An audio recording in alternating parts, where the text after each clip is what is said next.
ತುಂಬ ಸಾಲದ ಸಮಸ್ಯೆ ಇದೆ, ಕಟ್ಟೋಕ್ಕೂ ಆಗ್ತಾಯಿಲ್ಲ, ದುಡ್ಡಿನ ಪ್ರಾಬ್ಲಮ್ಮು, ಆರ್ಥಿಕ ಸಮಸ್ಯೆ, ಏನು ಮಾಡೋದು ಗೊತ್ತೇ ಆಗ್ತಿಲ್ಲ. ನಮಸ್ಕಾರ ಸ್ನೇಹಿತರೆ, ವೆಲ್ಕಮ್ ಟು ಹಳ್ಳಿ ಸೌರಜ ಚಾನಲ್ಗೆ. ಎಲ್ಲರೂ ಹೇಗಿದ್ದೀರಾ? ನಾನು ಕೂಡ ತುಂಬ ಚೆನ್ನಾಗಿದ್ದೀನಿ. ಇವತ್ತು ಶುಕ್ರವಾರ ಆಗಿರೋದ್ರಿಂದ ನಾನಿವತ್ತು ಒಂದಿಷ್ಟು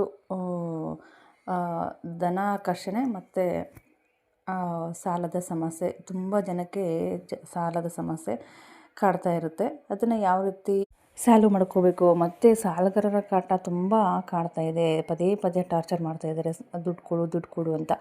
ಅಂಥವ್ರಿಗೆ ಈ ಒಂದು ವಿಡಿಯೋ ತುಂಬ ಯೂಸ್ಫುಲ್ ಆಗುತ್ತೆ ಅಂತಲೇ ಹೇಳ್ಬೋದು. ಬನ್ನಿ, ಇವತ್ತು ವಾರ ಶುಕ್ರವಾರ ಆಗಿರೋದ್ರಿಂದ ನಾನು ಈ ಒಂದು ಪೂಜೆನ ಮಾಡ್ಕೊತಾ ಇದ್ದೀನಿ. ಹಂಗೆ ನಿಮ್ಮ ಜೊತೆ ಕೂಡ ಶೇರ್ ಮಾಡ್ಕೊತಾ ಇದ್ದೀನಿ. ಆ ಒಂದು ಕಾಯಿ ಅಂದರೆ ಅದು ಏನಪ್ಪ ಅಂತಂದರೆ, ಯಾವ ಕಾಯಿ ಎಲ್ಲಿ ಸಿಗುತ್ತೆ ಅಂತ ಅದನ್ನು ಕೂಡ ತಿಳಿಸ್ಕೊಡ್ತೀನಿ. ಫಸ್ಟ್ ಪೂಜಾ ವಿಧಾನನ ತಿಳಿಸ್ಬಿಡ್ತೀನಿ. ಅದಕ್ಕೂ ಮುಂಚೆ ನನ್ನ ಒಂದು ಚಾನಲ್ಗೆ ಯಾರೆಲ್ಲ ಹೊಸದಾಗಿ ನೋಡ್ತಿದ್ದೀರಾ, ಪ್ಲೀಸ್ ಸಬ್ಸ್ಕ್ರೈಬ್ ಮಾಡ್ಕೊಂಡು ನೋಡಿ. ಪಕ್ಕದಲ್ಲಿರುವಂಥ ಬೆಲ್ಲೈಕನ್ನ ಪ್ರೆಸ್ ಮಾಡಿ ಹಾಲ್ ಅಂತ ಸೆಲೆಕ್ಟ್ ಮಾಡ್ಕೊಳ್ಳಿ. ನಾನು ಹಾಕಿರೋಂಥ ಪ್ರತಿಯೊಂದು ವೀಡಿಯೋಸು ನಿಮಗೆ ನೋಟಿಫಿಕೇಷನ್ ಬರುತ್ತೆ. ಸಡನ್ನಾಗಿ ನನ್ನ ಒಂದು ವೀಡಿಯೋನ ವಾಚ್ ಮಾಡ್ಬೋದು. ಆವಾಗ ಇಲ್ಲಿ ನಾನು ಫಸ್ಟ್ ಎಲ್ಲ ಅದೇ ಒಂದು ಸ್ನಾನ ಮುಗಿಸ್ಕೊಂಡು ದೇವ್ರ ಒಂದು ಏನು ವಿಗ್ರಹಗಳೇನಿದೆ ಅಲ್ವಾ, ಎಲ್ಲ ನೀಟಾಗಿ ಸ್ವಚ್ಛ ಮಾಡ್ಕೊಳಕತ್ತೀನಿ. ನೋಡ್ತಾ ಇರೋದು ಫೋಟೋ ಆಗಿರ್ಬೋದು, ವಿಗ್ರಹಗಳಾಗಿರ್ಬೋದು, ಪ್ರತಿಯೊಂದನ್ನು ಸ್ವಚ್ಛ ಮಾಡಿಕೊಂಡು ಅದಾದಮೇಲೆ ಪೂಜೆನ ಸ್ಟಾರ್ಟ್ ಮಾಡ್ತಾಯಿದ್ದೀನಿ ಸ್ನೇಹಿತರೆ. ಇಲ್ಲಿ ಏನಪ್ಪ ಅಂತಂದರೆ, ಪ್ರತಿ ವಾರ ಮಾಡ್ಬೋದಾ ಅಥವಾ ಬೇರೆ ಟೈಮಲ್ಲಿ ಮಾಡೋದಕ್ಕೆ ಆಗುತ್ತಾ ಅಂತ ಕೇಳ್ಬೋದು. ಹೌದು, ನೀವು ಪ್ರತಿ ವಾರ ಮಾಡಬೇಕು ಅಂತ ಹೇಳೋದಾದರೆ ಪ್ರತಿ ವಾರನೂ ಮಾಡಬಹುದು. ಮತ್ತು ಹುಣ್ಣಿಮೆ ಟೈಮಲ್ಲಿ, ಹುಣ್ಣಿಮೆ ದಿನ ಮಾಡ್ತೀವಿ ಅಂತ ಹೇಳೋದಾದರೆ ಹುಣ್ಣಿಮೆ ಟೈಮಲ್ಲಿ ಕೂಡ ಮಾಡ್ಬೋದು.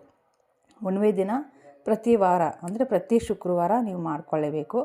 ಇಲ್ಲ ಪ್ರತಿ ಶುಕ್ರವಾರ ಮಾಡ್ತೀವಿ ಅಂದರೆ ಓಕೆ, ಇಲ್ಲ ಪ್ರತಿ ಹುಣ್ಣಿಮೆ ದಿನ ಮಾಡ್ತೀವಿ ಅಂದರೂ ಓಕೆ.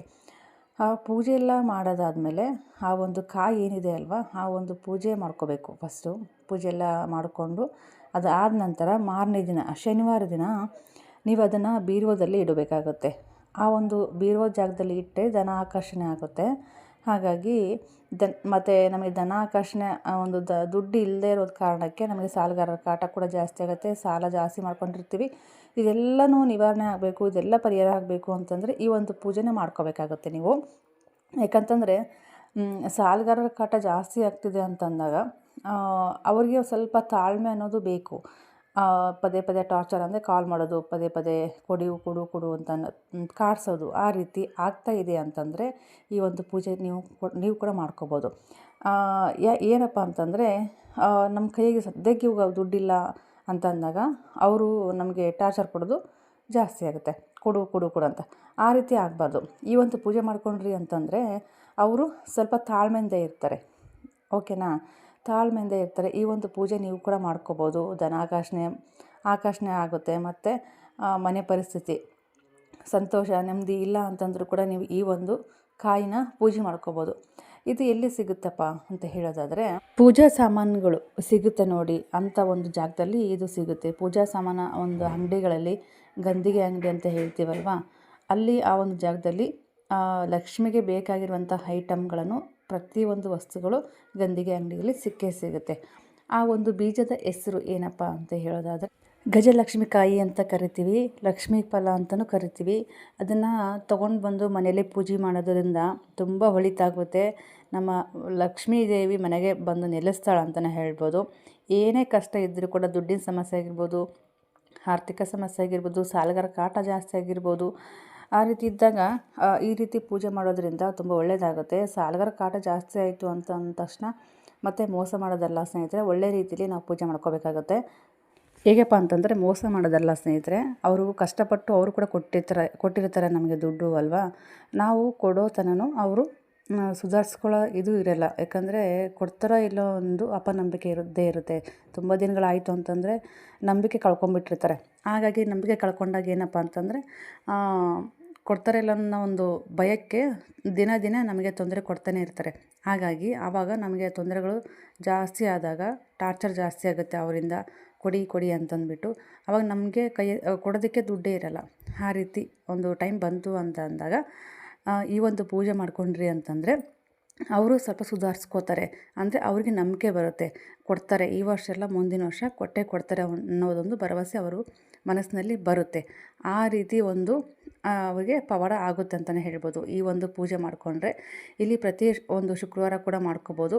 ಇಲ್ಲಿ ನಾನು ಶುಕ್ರವಾರ ಆಗಿರೋದ್ರಿಂದ ಸಾಮಾನುಗಳನ್ನೆಲ್ಲ ಕ್ಲೀನಾಗಿ ತೊಳ್ಕೊಂಡು ಪೂಜೆನ ಸ್ಟಾರ್ಟ್ ಮಾಡ್ತಾಯಿದ್ದೀನಿ.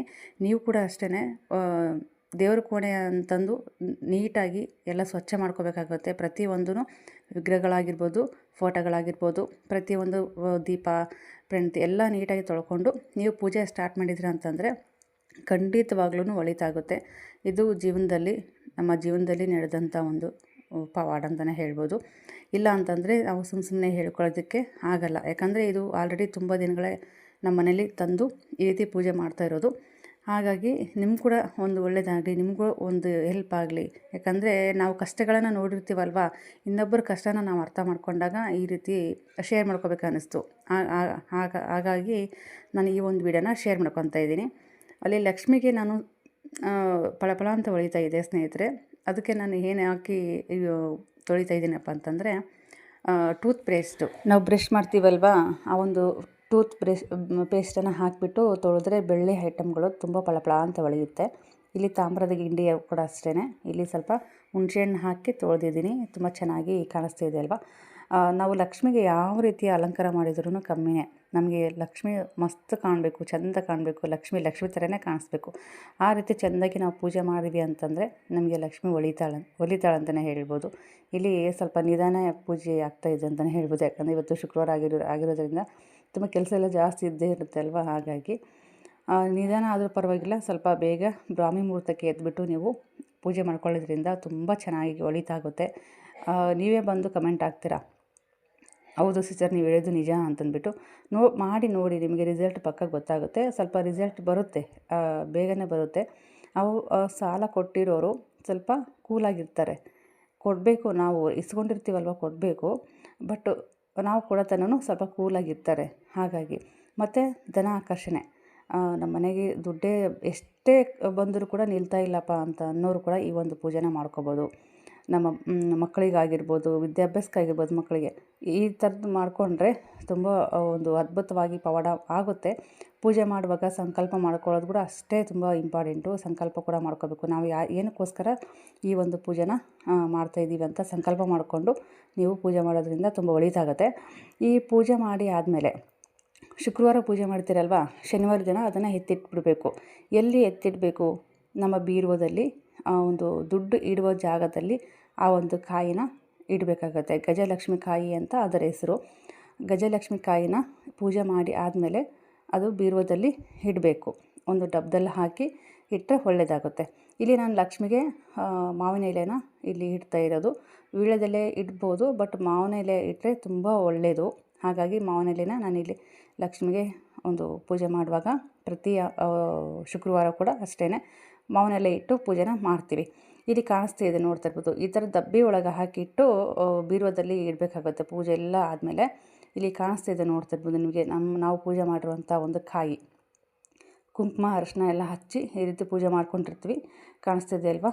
ಈ ರೀತಿ ಪೂಜೆ ಮಾಡಿ ಡಬ್ಬೆಲ್ಲ ಹಾಕಿಟ್ರೆ ಧನಲಕ್ಷ್ಮಿ ಆಕಾಶನೇ ಆಗ್ತಾಳೆ. ದುಡ್ಡು ನಮ್ಮ ಕೈ ಸೇರುತ್ತೆ, ಮತ್ತು ದುಡ್ಡು ನಿಲ್ಲುತ್ತೆ ನಮ್ಮ ಕೈಗೆ.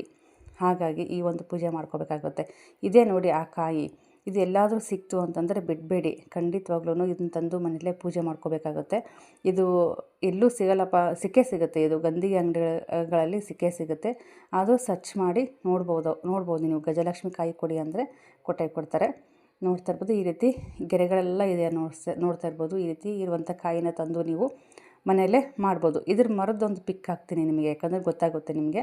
ಮರದ್ದು ಪಿಕ್ ಹಾಕ್ತೀನಿ, ನೋಡ್ತಾ ಇರಿ. ಈ ರೀತಿ ಅರಿಶಿನ ಕುಂಕುಮ ಹಚ್ಚಿಬಿಟ್ಟು ನೀವು ಪೂಜೆ ಮಾಡ್ಕೋಬೇಕಾಗುತ್ತೆ. ನಾವು ಏನಕ್ಕೆ ಪೂಜೆ ಮಾಡ್ತೀವಂತ ಅದರ ಮೇಲೆ ಸಂಕಲ್ಪ ಮಾಡ್ಕೋಬೇಕು ಫಸ್ಟು. ಅದಾದ ನಂತರ ಊದಿನ ಕಡ್ಡಿ, ಹೂವು ಎಲ್ಲನೂ ಇಟ್ಬಿಟ್ಟು ನೀವು ಒಂದು ಪೂಜೆ ಮಾಡ್ಕೊಂಡ್ರಿ ಅಂತಂದರೆ ಅದ್ರ ಪವಾಡನೇ ಗೊತ್ತಾಗುತ್ತೆ ನಿಮಗೆ. ಈ ರೀತಿ ಅರಿಶಿನ ಕುಂಕುಮ ಎಲ್ಲ ಹಚ್ಚಿ ಆದಮೇಲೆ ಒಂದು ಬೌಲಲ್ಲಿ ಒಂದು ಅಕ್ಕಿ ತೊಗೊಳ್ಳಿ. ಅಕ್ಕಿ ತೊಗೊಂಬಿಟ್ಟು ಈ ರೀತಿ ಅಕ್ಕಿಯ ಒಳಗಡೆ ಇಟ್ಟು ಈ ರೀತಿ ಇಡೀ ದಿನ ಶುಕ್ರವಾರ ದಿನ ಇಟ್ಬಿಡಿ ಒಂದು ಜಾಗದಲ್ಲಿ, ದೇವರ ಒಂದು ಕೋಣೆಯಲ್ಲಿ ಈ ರೀತಿ ಇಟ್ಬಿಟ್ಟು ಇದಕ್ಕೆ ನೀವು ಉದ್ದಿನ ಕಡ್ಡಿ ಮತ್ತು ಹೂವನ್ನು ಇಟ್ಬಿಟ್ಟು ಈ ರೀತಿ ಪೂಜೆ ಮಾಡೋದ್ರಿಂದ ತುಂಬ ಒಳ್ಳೆಯದಾಗುತ್ತೆ. ಲಕ್ಷ್ಮೀ ದೇವಿ ಒಲಿತಾಳೆ ಅಂತಲೇ ಹೇಳ್ಬೋದು.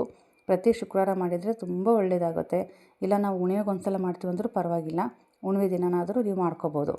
ನೋಡಿದಿಲ್ವಾ, ಈ ರೀತಿ ಪೂಜೆ ಮಾಡೋದ್ರಿಂದ ತುಂಬ ಒಳ್ಳೆಯದಾಗುತ್ತೆ. ನಿಮಗೆ ಯಾವುದೇ ರೀತಿ ಕಷ್ಟ ಬರೋದಿಲ್ಲ. ಬರುತ್ತೆ ಅಂದರೂ ಕೂಡ ಸಾಲ್ವ್ ಆಗುತ್ತೆ ಪೂಜೆ ಮಾಡೋದ್ರಿಂದ. ಓಕೆ ಸ್ನೇಹಿತರೆ, ಇವತ್ತಿನ ಒಂದು ವಿಡಿಯೋ ಇದಾಗಿರುತ್ತೆ. ಯಾರಿಗೆಲ್ಲ ಈ ಒಂದು ವಿಡಿಯೋ ಇಷ್ಟ ಆಯಿತು ಲೈಕ್ ಮಾಡಿ. ಯಾರಿಗೆಲ್ಲ ಈ ಒಂದು ವಿಡಿಯೋ ಯೂಸ್ಫುಲ್ ಅನ್ನಿಸ್ತು ಖಂಡಿತವಾಗ್ಲೂ ಈ ಒಂದು ವಿಡಿಯೋನ ಶೇರ್ ಮಾಡಿರಿ.